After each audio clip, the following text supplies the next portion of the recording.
Hello. Today I want to leave you with a short note on the importance of feedback in systems and especially while creating digital systems. What is the value of feedback that is pretty much relevant in the control systems theory world, and how it can be used to develop and design digital products and solutions. It is a concept that is used in a couple of parts in the digital practioners's body of knowledge. From the open group, and it talks about the first feedback mechanism is you can actually look at it from the Devops web. So the Phoenix project, which is a book that was written about which takes you through the journey of how Devops evolved through various practices. So the first practice in that is the flow. You design, develop, test, QA, and then you release, and then finally accept user acceptance. So there's a lot of time between the time you from concept to cache. It goes through the old waterfallish way, and that's the typical flow. So if you have to make any changes to it, it takes a whole lot of loop to balance to provide feedback. So there's a lot of delay in between the demand and what the customer can supply. So that's the first one. The second one is the feedback. You've developed something, but you have got a mechanism wherein you can flow back the feedback at slightly short notice. So that is the feedback way in which the release practices were done. Okay, there's some problems in the releases, and then you raise a ticket, get it done, you close the loop, get another build, ship it, tar it, and release it to the customer. So that is the second way.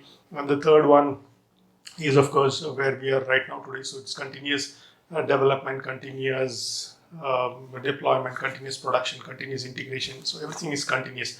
This is the third way wherein value is being delivered continuously using a release cadence, and all the practices are built upon that. And the framework also talks about infrastructure as a code, which is going to help you to do this.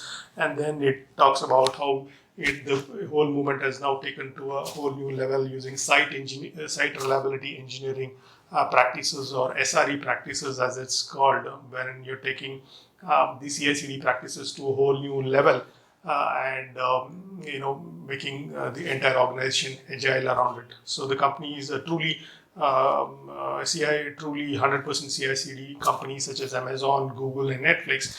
They're capable of delivering iterations in the order of thousands every single day. Thousands of builds happen in their thing. So all of this is using the feedback that is coming in.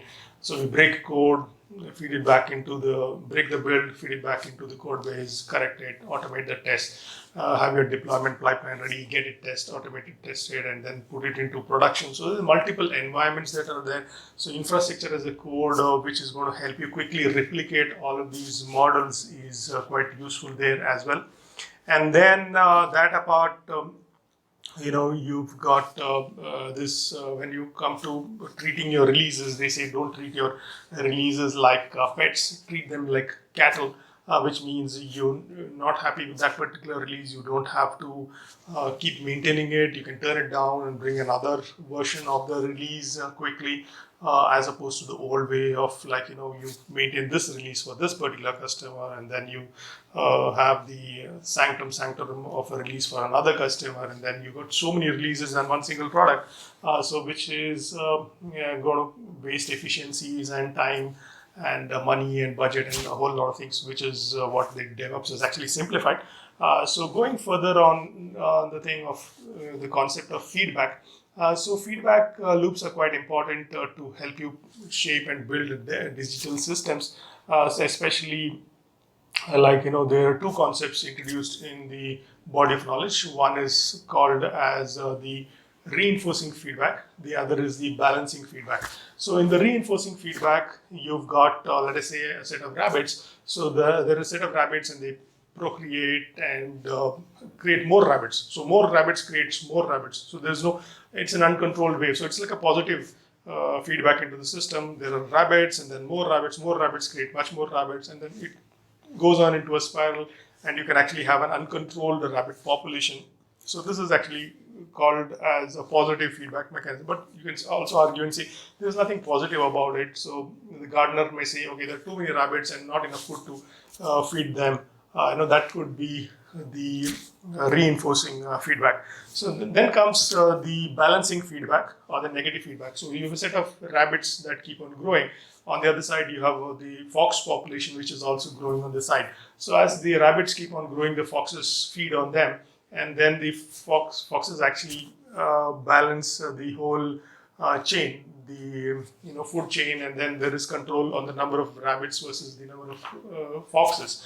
So your systems should actually have a combination. You should have a feedback mechanism when you're keeping things in check. So it's quite important to understand this concept of feedback, especially while you're designing and developing digital systems. And typically, the feedback is quite important when we are understanding the digital systems, and you really need to exercise a lot of restraint in a system if there is no feedback to talk about, basically. So if you are creating a process which is going to consume memory and not release memory at all, so it will be like a runaway process, like it doesn't have any memory management mechanism, so it will just cascade into a lot of things, and then it will eat up all the CPU and idle time on the machine, and then you can actually bring the whole system down.